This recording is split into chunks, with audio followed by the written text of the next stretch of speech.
So the topic for today is intimacy, and it's probably a topic which Western Dharma teachers have picked up on quite a bit.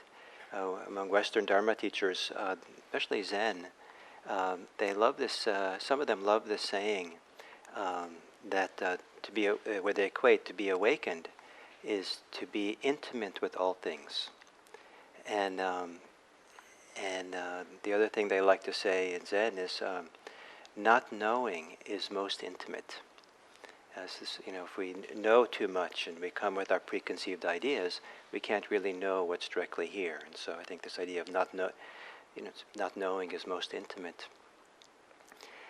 And it's an interesting perspective to look at Dharma practice, the idea of intimacy. And I'll talk a little bit first about some of my own experience with this topic, and then I'll say at the heart of the talk some things which are maybe not particularly or specifically Buddhist, and then I'll bring it back to a Buddhist perspective on this topic or the value of it at the end. I think of intimacy as having two major elements. And maybe there's other definitions, and it might be interesting for each of you to consider how you use the term, if it has any value for you, or even if it has no value at all, it probably has some meaning that you give it, that gives it no value, or gives it value, or something. And so for me, the intimacy involves two things. It involves knowing something closely, knowing something well, and it involves, in that knowing, not having any barriers in the knowing. Some people might say that intimacy involves feeling closely connected, somehow a deep connection with something.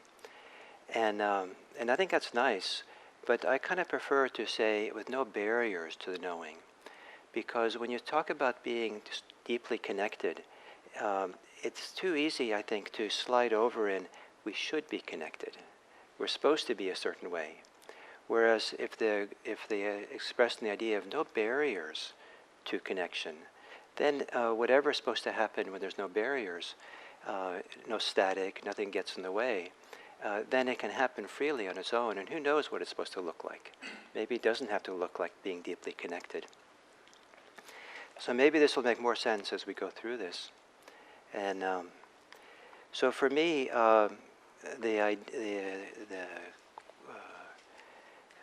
discovering some of the value of what I call intimacy probably began most clearly with sitting meditation.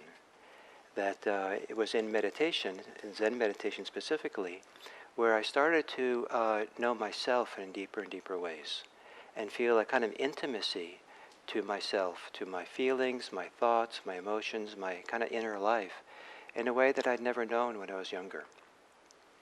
And it felt very rich, it felt very satisfying to be connected, to know. And even if what was being known was not very pleasant, it was still felt very precious to be in touch with it, or to really experience it, to let it be there without any hindrance or any barrier. And it's represented by an experience I had at the Zen monastery at Tassajara. When you first go there to be part of a 3-month intensive practice period of meditation, as is the custom in Japan, there's a ritual, a ceremony, or a rite of passage that you have to pass in order to be able to enter the monastery.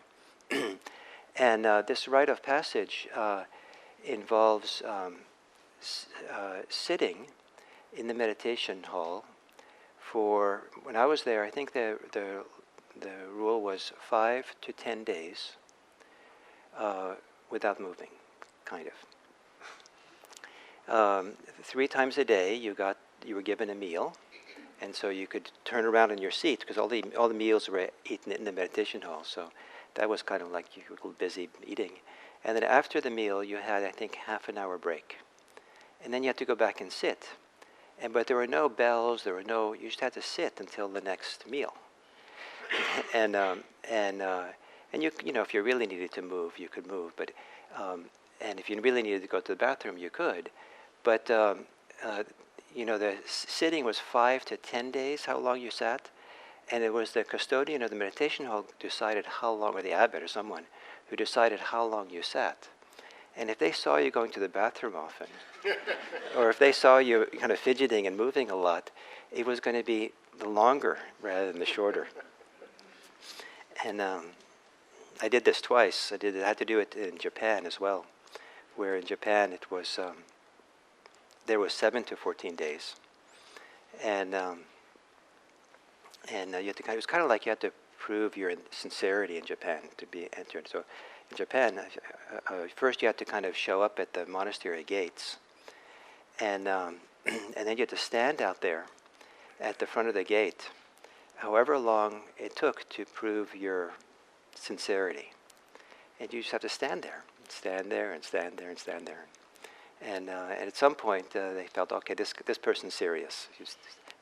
So we'll let him come in, and now he can go to the first little ante-room right next to the main entryway, where he gets to sit for 7 to 14 days. And the same system, after meals you got a little break, you got to sleep. So this is a long way of saying that it was pretty painful. And, not moving for long periods of time. And when I was at Tassajara, there were 3 of us doing it together, so we sat together like this in a row. And so in order to cope, I had to really come to terms, be present for mostly for me, a lot of leg pain that I had.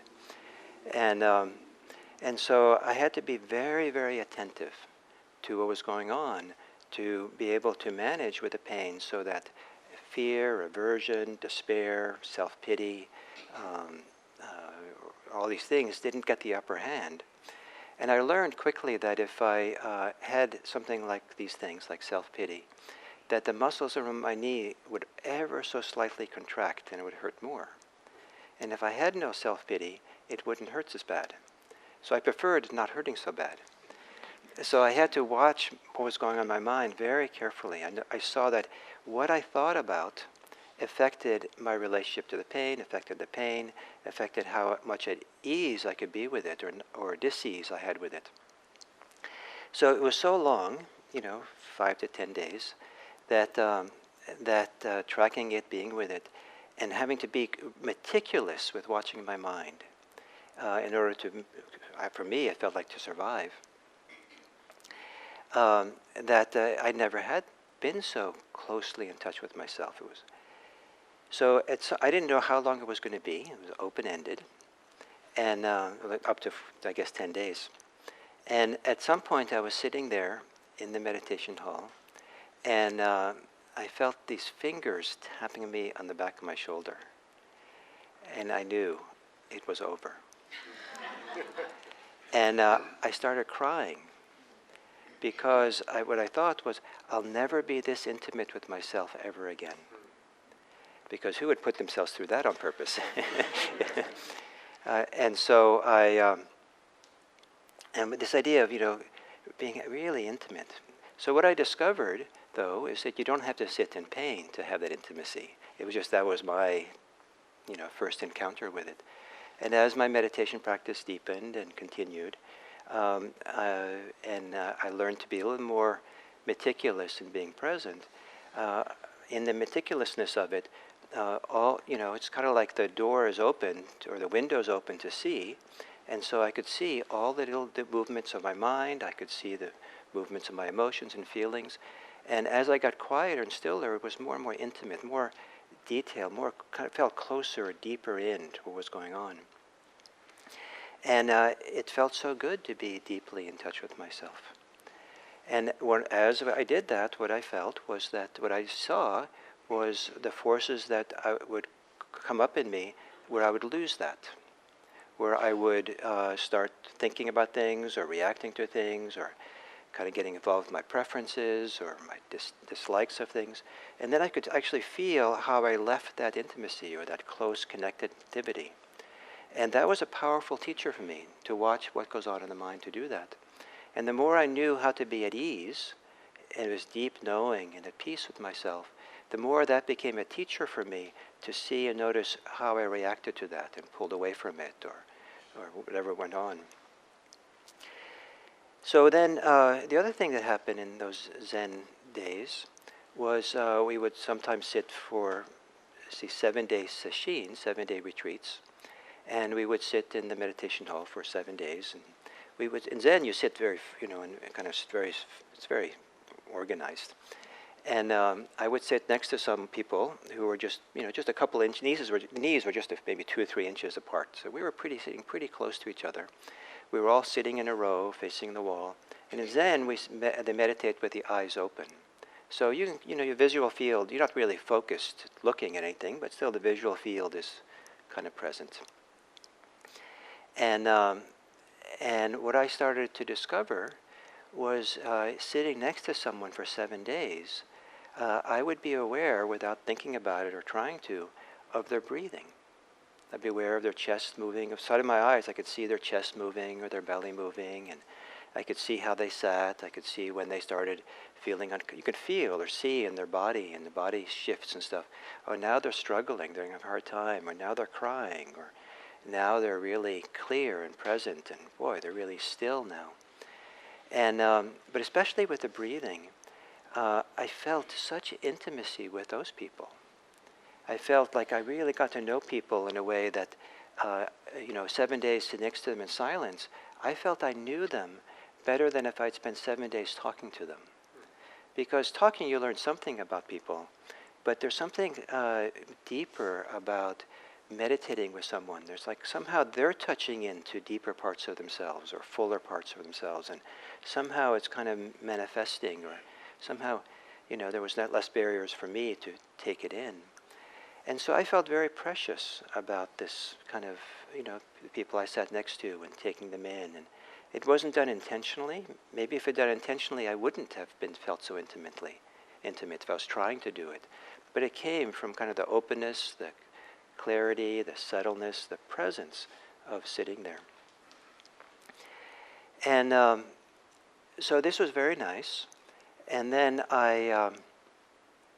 and one of the great insights I had periodically through my time of being a meditator is that my mind, is essentially the same mind in meditation and outside of meditation. The inner life that I have is it's the same inner life I carry with me everywhere, in a sense. And so to have a higher quality mind or heart or inner life in meditation and not have it outside of meditation is to live an arbitrary line. It's to live kind of a divided line. And it became very clear to me, why should I have this freedom? Why should I have this intimacy? Why should I have this poignancy and aliveness and integrity that I felt in meditation? Why should it remain there? The mind has the same potential to do it outside of meditation. And so that realization was really important for me, because that was the time when I shifted my focus from only doing meditation or thinking meditation where it was at, to trying to discover how to continue or how to have that depth of contact with myself and the world around me, how to have that sense of freedom or intimacy or integrity in the rest of my life as well. And it became a years-long process to discover how to do this. And in fact, that was what motivated me to go live at the Zen Center. Because not to do more meditation, but to be in an environment where I felt that I could learn how to extend or discover what I was discovering in meditation in the rest of my life, in work, in conversation with people, in all kinds of different settings. And so that was what motivated me, but because that's where I went, there was a lot of meditation. And as I kept wanting to explore this more and more, it became more important to do this. I would go deeper into the Buddhist world. And as I did that, they told me, but the consequence was more meditation. So there was this wonderful reciprocal relationship between meditation and then doing more, and then being interested in how I did this in life. An important place for me with this intimacy was working in the monastery kitchen. And I learned a lot about how much I was not really present for much of my daily activities in life. I had a lot of preferences. I had things I wanted to do and didn't want to do. I had, important things to think. And so I wasn't really there with chopping the carrots. And the carrots became part of my important monastic teachers, because I would, spend months chopping vegetables in the kitchen. And I could literally, I was so much didn't want to be there sometimes that I had my body turned around facing the door. And kind of like, and it was kind of chopping kind of the vegetables kind of sideways because and I would notice how I was, and I would turn my body back so just me and the carrot. And I'd notice how my mind, would have all these other thoughts take me away and reactions. And just like sitting with a pain in that rite of passage I described, I wasn't in pain, but I had to kind of to really be there with the carrot. I had to know myself well, and not give in to all these kind of ways, byways and highways of the mind, the thoughts, reactions, and just be there with the carrot. And so I became more intimate with myself as chopping vegetables, but I felt then very intimate with the carrot. And that was nice. I mean, maybe that's, what did you accomplish in your years of Buddhist practice, Gil? Intimacy with carrots. I don't think that would go very, very popular or something. But the idea is that the carrots represent a lot of different things that can really be present for. And so Zen training was a lot about bringing this presence, attention, and fullness to each thing that you do. And one way of describing that is to be intimate with each thing you do. And so I felt this intimacy and care and attention with the carrots, with washing pots, with sweeping the grounds, with all the things we did. And that was very rich for me to discover. And it was one of the ways to extend what was happening in meditation out into daily life. And then it was also the challenge of people. It's sometimes meditation is a lot easier than being with people, for me. And so what is it to be intimate with people? Or what are the barriers that I had to being present in a full way, in a caring way, without any barriers, and just really be there? And so I started to experiment with how I talked with people, and what happens as I talk, and am I there really? Is my conversation present for them? Am I present for them?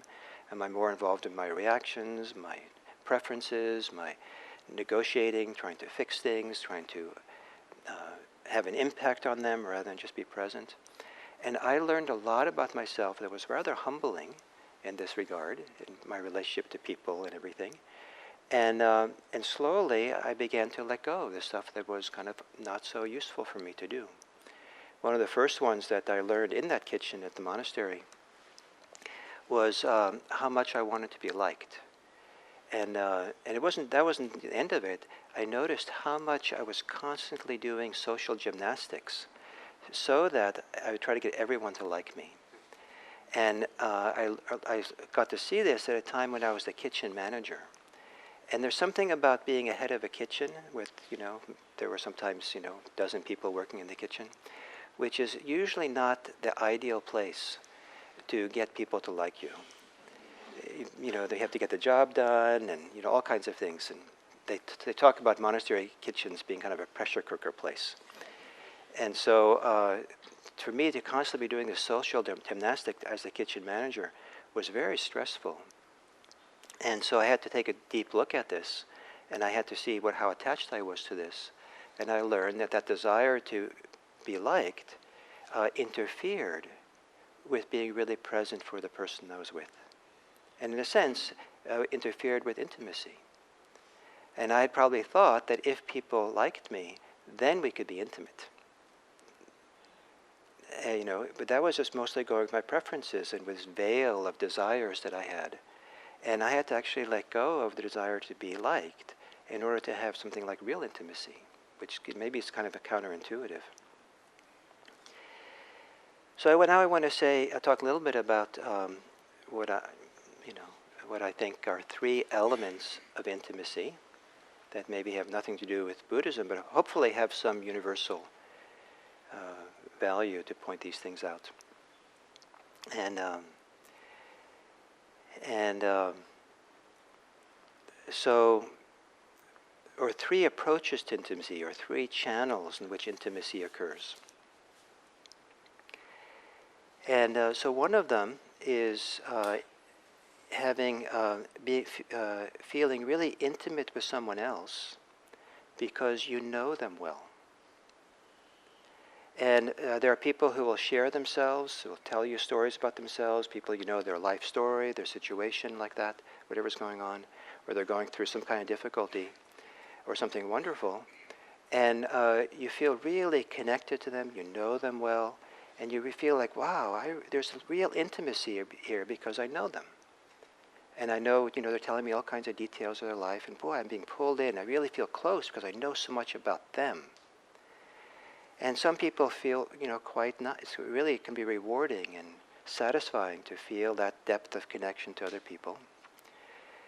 Some places where that can be a little bit dysfunctional, as I think some people know, is that sometimes people are in helping professions like therapists and Dharma teachers. People will come and tell them deep, intimate, deep personal aspects of their life. And the therapist and Dharma teacher can feel very intimate and feel very connected to other people. But if that's the only place they have intimacy, and they're using that kind of role of being therapist or Dharma teacher for that kind of closeness, that's dysfunctional. That is not so healthy, actually. But, it's just, because the intimacy is one way. You know someone else well. That's one way. The other way is they know you well. So the first one is you know them well. The second is someone else knows you well. But it's not just they know you well. To be intimate, I think there has to be a feeling that you are understood, that someone knows you well. The feeling of being known and being understood. So the first one is you understand them and know them. The other feeling of intimacy that you can have is when you feel someone now knows you. Wow, I'm known. And to really feel like you've been seen and understood can be a very satisfying feeling. And a feeling that, and some people crave that, they want that, and some people, that's the only kind of intimacy they know, and so they're not really interested in other people. They just want to share themselves so that they can have the experience of someone who knows them and sees them and experiences them. And to be really known by someone can be very satisfying. And to be known not just because, the surface stuff of what you do, but, you start sharing very personal things of your inner life and what goes on. And someone knows it, and they know it with care, with respect. They know it with sense of it's safe for you for them to know it. They respect what they hear, and you feel that knowing. And then the third approach to intimacy is related to this thing about being intimate with oneself. The channel is to oneself. One really knows oneself well. And so, one is quiet enough, one doesn't have so much static in their mind that interferes with deeper and deeper knowing and recognizing what's going on.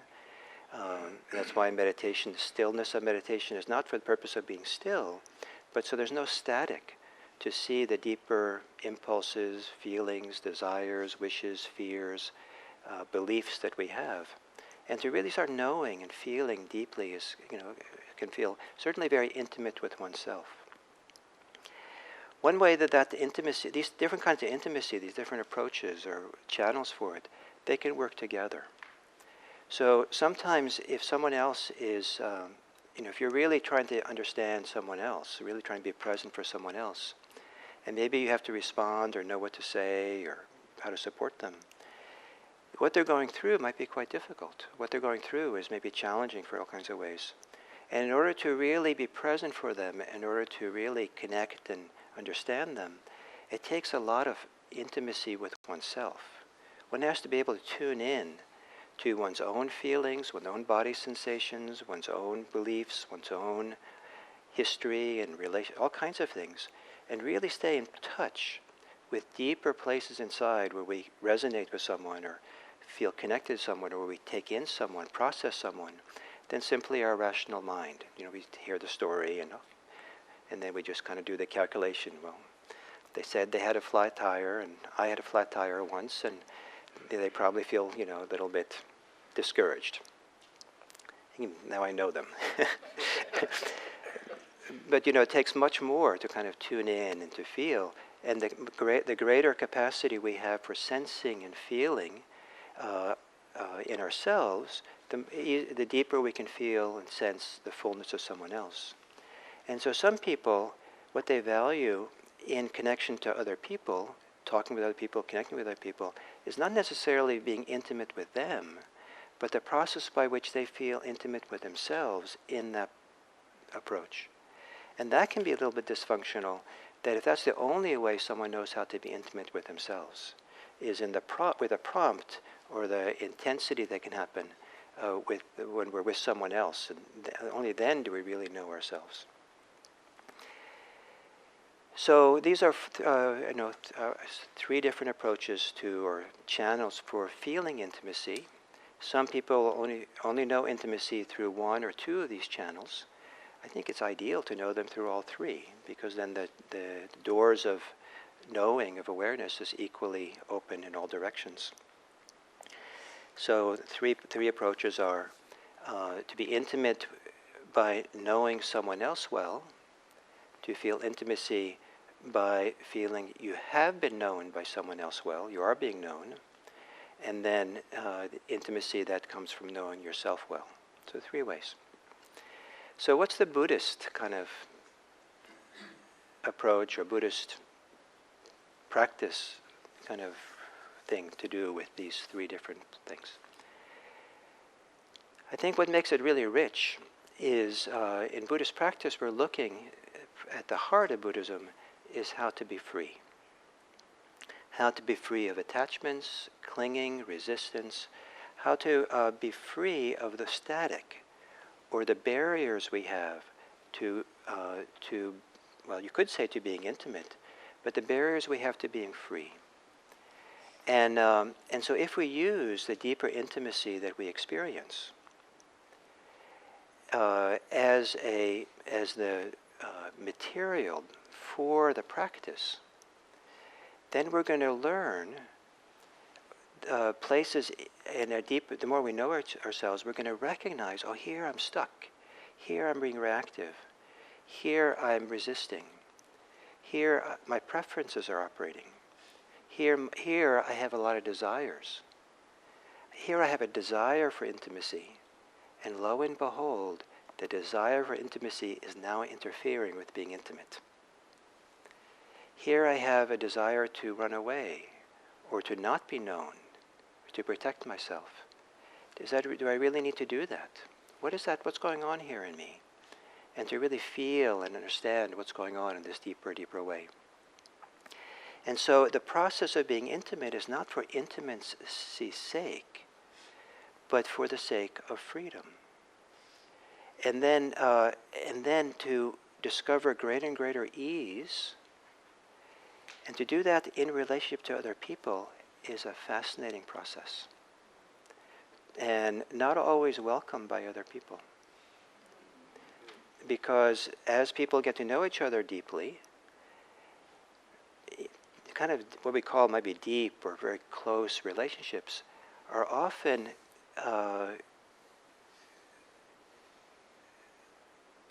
driven by a lot of attachment.